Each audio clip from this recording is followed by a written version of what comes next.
7장 15절로 20절입니다.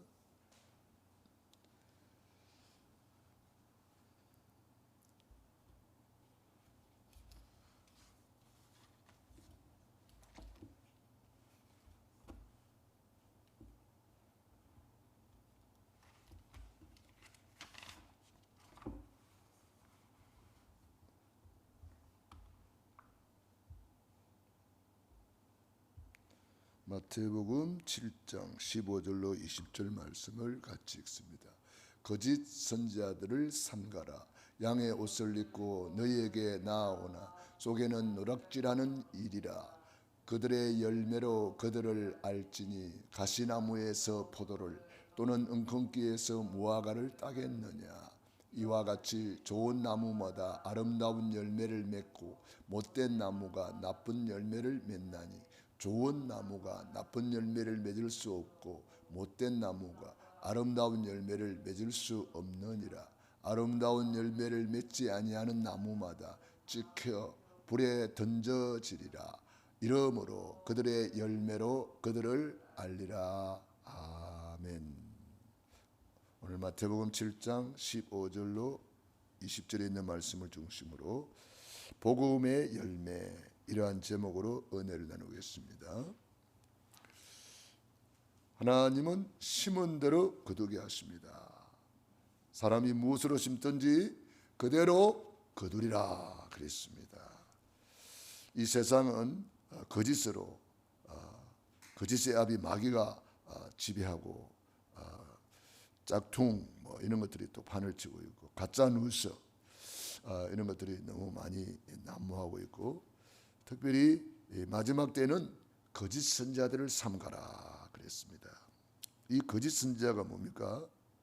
마태복음 24장 3절로 5절에도 보면은 마지막 때에 적그리스도 사이비 이단, 이 거짓 선지자들이 많이 나와서 많은 사람이 내 이름으로 와서 이르되 많은 사람을 미혹하리라. 많은 사람이 자기가 그리스도라고 이렇게 사람을 미혹한다 그랬습니다. 우리는 이 많은 사람이 이렇게 막 이상한 사람들이 일어난다는 것을 우리가 이미 미리 말씀해 놨습니다. 자, 우리는 이 마지막 때에 세상을 부러워하지 말고, 왜냐, 세상은 다 무너져 버릴 바벨탑입니다. 세상을 부러워하지 말고 복음을 누리면 좋은 열매가 나오게 되어 있습니다. 다윗은 사울 왕이 가지고 있는 그 왕권을 부러워하지 않았습니다. 오히려 사울 왕을 불쌍히 여겼습니다. 왜냐, 왕은 왕인데 영적인 것을 전혀 모르고 거기에 권력의 종로로 타고 있는, 그래서 나중에는 권력의 종로로 탈 뿐 아니라 완전히 사탄의 종로로 타는 그런 삶이 되어 마지막에 비참하게 무너져 버리고 말았습니다. 그러니까 불쌍한 거죠. 우리는 세상을 두려워하지도 말고 복음을 누려야 되겠습니다. 그러면 좋은 열매가 나오는 것입니다. 요셉이 노예로 팔려갔습니다마는 전혀 두려워하지 않았습니다. 왜냐? 복음을 누렸기 때문입니다. 복음을 누리면 여호와께서 요셉과 함께 하심으로 형통한 자가 되고, 복음을 누리면 어떤 고난 속에서도 여호와는 나의 목자시니 내게 부족함이 없으리로다. 복음을 누리면 우리는 세상을 우습게 보지 말아야 됩니다. 왜냐? 이 세상은 사탄이가 장악한 세상이고 이 흑암이 눈에 보이지 않게 활동하고 있기 때문입니다. 우습게 볼 게 아니고 우리는 복음을 누리면서 좋은 열매로 그들에게 나타내야 됩니다. 열매로 알리라 그랬습니다. 열매를 가지고 우리는 증인이 되어야 됩니다. 다니엘이 포로로 끌려갔을 때에 뜻을 정하여 결단하고 증거로 그 바벨론에서 하나님이 살아계심을 나타냈습니다. 다윗이 증거를 가지고 복음을 전했고 요셉이 증거를 가지고 복음을 전했습니다. 다니엘과 세 친구 에스더 증거를 가지고 복음을 누리니까 거기서 나오는 좋은 열매를 가지고 증인이 된 겁니다. 그래서 이미 예수님이 십자가에서 다 이루어 놓은 것을 누리는 것이 복음입니다. 그것을 우리는 다른 말로 하면은 구원의 길이라고 말합니다. 예수님이 십자가에서 다 이루었다.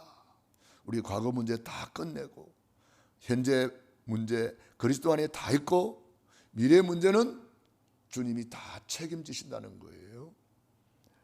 그래서 로마서 1장 2절로 6절에 보면은 이 복음은 육신으로는 다윗의 혈통으로 나셨고 성결의 영으로는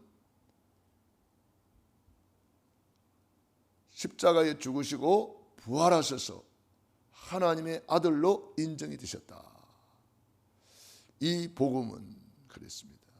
그래서 이 복음은 육신으로는 다윗의 혈통으로 오셔서 왕권을 가지고 오셨고 또 성결의 영으로는 성령으로 잉태되셔서 우리의 죄를 대속하시고 부활하셨다는 거예요. 그래서 예수님이 십자가에서 다 이루었다. 믿기만 하라. 수고하고 무거운 짐진 자들아 다 내게로 오라. 내가 너희를 쉬게 하리라. 주님이 십자가에서 다 이루어 놓은 것을 누리는 것이 구원의 길. 우리가 날마다 그리면서 구원의 감사 감격을 누리고 우리 육신이 있을 동안에 내 육신의 때를 내 영혼의 때를 위하여 살 수 있는 철우의 기회가 되겠습니다. 계시록 22장 7절로 10절에 보니까 내가 속히 오리니 각 사람에게 그의 일한 대로 갚아주리라. 우리 주님 앞에 섰을 때에 칭찬받고 상급받고 면류관의 주인공이 되기를 바랍니다. 첫 번째로 우리는 과거에 속지 말고 그리스도 안에 있는 오늘을 누려야 될 것입니다. 그리스도 안에 모든 지혜, 지식, 보화가 감추어져 있는데 사탄 마귀는 그거 못 보게 합니다. 그래서 과거에 자꾸 묶이게 만들어요. 과거에 사로잡혀 가지고 과거에 너의 포로 속국이 되도록 만드는 것이 이게 사탄의 전략입니다. 우리는 과거 너의 포로 속국, 상처, 아픔, 실패 이런 것도 전부 다 그리스도 안에 들어오면 발판이 되고 오히려 그것이 작품이 됩니다. 요셉이는 노예로 갔는데 완전 작품 만들었습니다. 다니엘과 세 친구 포로로 갔지만 완전 작품 만들었습니다. 우리도 그렇게 할 수가 있는 거죠. 과거를 언약의 한으로 언약 딱 잡아야 됩니다. 그 뜻을 정하고 결단해야 됩니다. 그리스도 안에서 우리는 할 수 있는 것입니다. 내게 능력 주시는 자 안에서 내가 모든 것을 할 수 있느니라. 그래서 우리도 뜻을 정하여 결단해야 됩니다. 이 가문을 복음으로 바꾸겠다. 이번 명절을 앞두고 우리 가문을 어떻게 하면 복음의 명문가로 만들 것인가, 믿음의 명문가로 만들 것인가, 여러분들이 뜻을 정하여 결단하셔야 됩니다. 우리 가문을 살리는 정인이 되어야 되겠다. 여러분들이 이번 명절에 만나는 사람들을 잘 섬기고 그들에게 어떻게 하면 구원의 길을 전달할까? 여러분들이 기도하면서 인도받는다면 우리 하나님께서 지혜를 주실 것입니다. 하나님께서 여러분에게 증거를 주실 것입니다.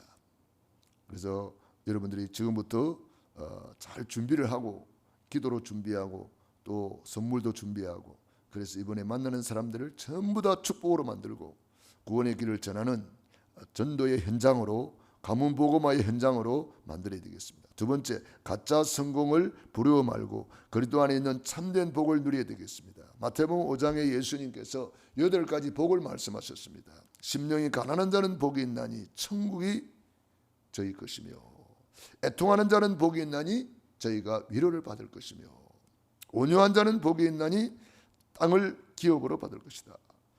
의에 줄이고 목마른 자는 복이 있나니 배부를 것이다. 긍휼히 여기는 자는 복이 있나니 긍휼히 여김을 받을 것이다. 마음이 청결한 자는 복이 있나니 하나님을 볼 것이며 합행케 하는 자는 복이 있나니 하나님의 아들이라 일컬음을 받을 것이다. 의를 위하여 핍박을 받는 자, 박해를 받는 자는 복이 있나니 천국이 저희 것입니다. 복음 때문에 핍박을 받을 때 기뻐하고 즐거워하라. 하늘에서 너희 상이 크다 그랬습니다. 우리는 8가지 복을 깊이 묵상하면서 심령이 가난하다는 말은 무슨 말입니까? 죄를 보고 애통하는 자. 정말 나는 죄인이기 때문에 오직 예수님만이 필요합니다. 나는 예수님 없이는 한순간도 살 수가 없습니다. 이렇게 된 사람이 심령이 가난한 자입니다. 애통하는 자는 뭡니까? 현장에 죽어가는 현장을 보고 우리가 그들을 놓고 마음에 애통해야 됩니다. 우상에 빠져서 제사 지내고 미신에 잡혀서 세상 풍속에 잡혀서 저렇게 사람들이 애통해하고 죽어가고 있구나. 이 현장을 봐야 돼요. 이번 명절에도 여러분이 현장을 보고 오셔야 돼요. 그래서 정말 그들을 위해서 애통하며 기도해야 됩니다. 또 나의 죄를 보고 나의 안 되는 모습을 보고 나의 영적 문제를 보고 애통해야 됩니다. 애통하는 자는 복이 있나니 주님이 위로하실 것입니다. 우리는 이 8가지 복을 깊이 묵상하면서 온유한 자는 복이 있나니 땅을 기업으로 받는다 그랬어요. 온유한 자는 누굽니까? 말씀에 길 들여진 자입니다. 우리가 말씀에 길 들여진 자는 땅을 기업으로 받는다 이 말은 현장을 정복한다 이 말이에요. 가문을 살리고 현장을 살리는 증인이 된다 이 말이죠. 우리는 의에 줄이고 목마른 자가 복이 있다. 그가 배부를 것이다 그랬습니다. 의는 예수 그리스도를 말하는 거예요. 예수님을 사모하고 예수님의 의를 사모하고 그의 나라와 그 의를 사모하는 자 복이 있는 것입니다. 배부를 것이다. 이 모든 것 더하여 주시기 때문에 차고 넘치는 거죠. 긍휼히 여기는 자는 긍휼히 여김을 받을 것이다. 용서할 수 없는 자를 용서하는 것을 긍휼히 여기는다고 말하는 거예요. 용서하는 자. 하나님은 우리를 이미 용서했기 때문에 우리도 저들을 긍휼히 여겨야 됩니다. 도저히 용서할 수 없어요. 그런 사람을 용서하는 것이 긍휼입니다. 하나님이 우리를 도저히 용서할 수 없는데 용서하셨어요. 그래서 우리도 그들을 다 용서해야 됩니다. 왜냐? 내가 용서해야 내 죄도 용서받는 거예요. 그래서 긍휼히 여기는 자가 되어야 됩니다. 마음이 청결한 자, 어린 아이와 같이 정말 순수한 자, 마음이 청결한 자. 우리는 예수 피로 말미암아 마음이 청결한 자가 이미 되었잖아요. 하나님을 볼 것이요. 어떻게 봐요? 믿음으로 보는 거예요. 믿음의 주여 온전케 하시는 이인 예수를 바라보라. 합평케 하는 자, 하나님과 합평, 사람과 합평, 만물과 합평, 그게 십자가의 길입니다. 예수님이 십자가에서 다 이루어 놓은 것을 누리는 것입니다. 의를 위하여 박해를 받는 자, 우리 복음 때문에 전도 선교하다가 핍박을 받을 때에는 천국이 저희 것이며 기뻐하고 즐거워하라 그랬습니다. 여러분 복음 때문에 오해를 받거나 무슨 소리를 들을 때에 같이 화내면 안 됩니다. 기뻐하고 즐거워하라 그랬습니다. 그래서 우리가 참된 복을 우리가 마음껏 누려야 되겠습니다. 그래서 우리는 보좌의 축복, 시궁한 초월, 237의 빛을 누리면서 요셉은 보디발의 아내를 부러워하지 않았습니다.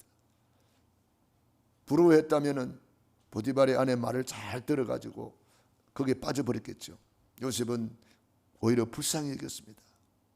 다윗은 사울을 그 왕권을 부러워하지 않았습니다. 오히려 불쌍히 여겼습니다. 우리는 가짜 성공, 바벨탑에 속지 말고 참된 복을 누려야 되겠고 미래를 두려워 말고 그리스도 안에 있는 오늘을 미리 누려야 되겠습니다. 미래를 미리 땡겨서 누려야 됩니다. 그래서 우리는 먼저 강한 자를 결박해야 된다. 여러분 이번에 가는 곳마다 강한 자를 결박시켜야 됩니다. 그래서 먼저 그의 나라와 그 의를 구하라. 그리하면 이 모든 것 더하여 주시리라. 그래서 우리는 세 가지 캠프를 해야 되겠습니다. 가는 곳곳마다 우리는 기도 캠프, 기도를 잘 모르고 있어요. 구원을 받았는데 기도를 모르니까 누리지를 못해요. 그래서 우리 기도 캠프로 우리 렘넌트들을 도와줘야 되겠습니다. 우리 렘넌트들에게 기도 캠프를 해서 가는 곳곳마다 흑암을 꺾고 가는 곳곳마다 중보기도 할 수 있도록 24 누릴 수 있도록 기도 캠프해야 되겠습니다. 두 번째로 달란트 캠프해야 됩니다. 우리 하나님이 우리에게 주신 달란트들이 많이 있는데 이걸 찾아내지 못하고 있는 거지요. 그래서 우리가 달란트를 찾아줄 수 있도록 아인슈타인 같은 사람이 겨우 10% 찾아냈는데 세계적인 천재가 되었잖아요. 하나님이 우리에게 주신 많은 달란트를 찾아내서 누리도록 도와줘야 되겠습니다. 복음을 위해서 쓰임 받도록 도와줘야 됩니다. 지금 흑암 경제는 세상에서 판을 치고 있는데 예수를 믿으면서도 이 복음 경제를 못 누리고 있는 사람이 많습니다. 이 달란트를 통해서 빛의 경제를 회복하는 것입니다. 미래 캠프, 하나님이 우리를 위해서 예배해 놓은 미래가 다 예비되어 있잖아요. 그렇기 때문에 우리 후대의 미래를 찾아주는 미래의 캠프를 우리는 해서 우리 렘넌트들에게 이렇게 복음을 정리해주고 원단 메시지를 정리해주고 어제 그렇게 하셨다니까 참 감사한 일이죠. 그래서 우리 렘넌트들에게 이 세 가지 캠프를 이번 명절에 꼭 할 수 있도록 해야 되겠습니다. 그리고 24 누리는 70인 제자로 이번 명절을 가문 복음하는 절호의 기회로 만들어야 되겠습니다. 성경에 3대 절기가 있습니다. 유월절, 예수의 피로 우리가 구원받았다. 피를 볼 때에 모든 저주 재앙이 넘어가리라. 피로 우리가 구원받은 거예요. 예수님의 십자가 보혈의 피로 우리가 구원을 받았다. 그래서 우리 이번 명절에 이 유월절의 축복을 누려야 되겠고 오순절의 축복을 누려야 되겠습니다. 성령 충만을 말합니다. 이번 명절에 성령 충만, 오순절 마가리 다락방에 성령 충만 받도록 기도해야 됩니다. 그리고 수장절입니다. 우리는 천국의 소망을 가지고 지금 많은 사람들이 지옥에 있는 줄도 모르고 천국에 있는 줄도 모르고 살고 있습니다. 그 사람들을 지옥에서 천국으로 옮길 수 있도록 우리가 정확한 복음을 전달해 줘야 됩니다. 누가복음 16장 19절로 31절에 영원히 불타는 지옥이 있잖아요. 얼마나 불쌍합니까? 우리는 그들에게 길이 있다고 구원의 길을 선포하고 증거해야 되겠습니다. 세상 풍속, 종교, 제사의 배후에 흑암이 있잖아요. 눈에 안 보이는데 이 흑암이 지금 장악하고 있잖아요. 대저 이방인의 제사하는 것은 귀신에게 하는 것이요 나는 너희가 귀신과 교제하는 자 되기를 원치 아니하노라. 에베소 2장 2절에 지금 불순종의 아들들 가운데 역사하는 영, 이 흑암이 지금 판을 치고 있잖아요. 명절이 참 좋은 계절인데 흑암이 아주 판을 치는 세상이 될 수도 있습니다. 잘못하면은 우리는 이번 명절을 절호의 기회로 만들고 축복의 기회로 만들고 구원의 길을 선포하고 복음을 전하는 전도의 기회로 만들고 우리 가문을 믿음의 명문가로 만들어야 되겠습니다. 그래서 강한 자를 결박하고 눈물로 씨를 뿌리면 정령 기쁨의 단을 거두리로다. 시편 126편 5절 6절에 그래서 우리 가문을 놓고 우리 후대를 놓고 눈물로 씨를 뿌려야 됩니다. 예수님께서 십자가를 지고 가는 예루살렘 여자들이 막 울고 따라왔어요. 예수님께서 말씀했습니다. 예루살렘의 딸들아 나를 위해 울지 마라. 너와 내 자손을 위해서 울어라. 너와 내 자녀를 위해서 울어라. 그렇게 말씀했습니다. 가문을 위해서 울어라 이 말이에요. 후대를 위해서 눈물로 씨를 뿌리라 이 말이에요. 눈물로 씨를 뿌려야 됩니다. 최고의 전도는 보여주는 증인이 되는 것입니다. 이번에 열매로 그들을 알리라 그랬습니다. 저와 여러분도 뭘 알아요? 열매로 알리라 그랬어요. 다른 거 없어요. 열매, 증거를 나타내야 되는 거예요. 열매로 그들에게 증거해야 되겠습니다. 복음의 열매를 맺기 위해서 우리는 눈물로 씨를 뿌리고 가꾸어야 되겠습니다. 마태복음 13장 18절로 23절에 옥토밭에 대한 비유를 말씀하셨습니다. 길가밭, 돌짝밭, 가시밭에는 열매가 없어요. 그런데 옥토에 뿌린 씨는 30배, 60배, 100배의 결실을 하였느니라. 그래서 우리는 옥토는 가꾸어야 옥토가 되는 거예요. 아무리 옥토라도 가꾸지 않으면 금방 쓰레기 밭이 되고 잡초밭이 되어버립니다. 아무짝에도 쓸모없는 밭이 되어버려요. 가꾸지 않으면, 우리 마음밭을 가꾸지 않으면 나도 모르게 이렇게 쓰레기 밭이 되고 세상 염려 근심이 들어오고 세상 지식, 가짜, 이상한 것들이 막 우리 마음을 장악해 버립니다. 큰일 나는 거예요. 그래서 우리가 말씀과 기도로 날마다 내 마음밭을 갈아엎고 잡초를 뽑아내고 돌을 골라내고 회개하고 예수 피 예수 보혈로 덮고 날마다 구원의 길을 그리면서 내 마음을 구원의 감사 감격의 밭으로 만들었어 예배 시간 사모함으로 우리는 옥토에다가 말씀의 씨를 심어야 되겠습니다. 고린도후서 9장 6절로 8절에 보니까 많이 심은 자는 많이 거둘 것이요 적게 심은 자는 적게 거둘 것이라 그랬습니다. 저와 여러분이 육신의 때를, 영혼의 때를 위해서 마음껏 심어야 되겠습니다. 너를 위하여 보물을 하늘에 쌓아두라. 거기는 좀과 동록이 헤어지 못하고 도적이 구멍을 뚫지도 못하는 일. 우리 육신의 때를 빨리 내 영혼의 때를 위해서 하늘나라에 옮겨야 되는 거예요. 옮겨놓은 그것만 내 것이 됩니다. 나의 상급이 되고 멸류관이 되고 주님 앞에 칭찬이 될 것입니다. 사람이 무엇으로 심든지 그대로 거두리라. 육신을 위하여 심는 자는 육신으로부터 썩어질 것을 거둘 것이고 성령을 위하여 심는 자는 영생을 거둘 것이라고 했습니다. 이러므로 그들의 열매로 그들을 알리라. 기도하겠습니다. 하나님 우리 아버지 감사합니다. 오늘도 우리에게 좋은 날을 주시고 귀한 말씀으로 우리를 새롭게 하심을 감사합니다. 하나님 우리 아버지, 우리 모든 성도님들은 복음을 이미 받았습니다. 복음인 예수 그리스도를 날마다 누리면서 정말 복음의 열매를 맺었어. 성령의 열매를 맺었어. 전도 열매를 맺었어. 응답의 열매를 맺었어. 열매를 가지고 우리는 정인되게 하여 주시옵소서. 요셉이 증거를 가지고 애굽을 복음화했습니다. 다니엘은 증거를 가지고 바벨론을 복음화했습니다. 사도 바울은 증거를 가지고 로마를 복음화했습니다. 오늘도 우리에게 이미 주신 증거 받은 복이 너무 많습니다. 그 받은 복을 세어보면서 우리는 담대하게 예수님이 그리스도라는 사실을 증거하고 이번 명절을 복음화하게 도와 주시옵소서. 오늘도 새벽을 깨우며 기도하는 귀한 종들 머리 위에 능한 손을 안수하여 주시고 축복해 주시옵소서. 예수님 이름으로 기도드리옵나이다. 아멘. 호흡 기도하겠습니다.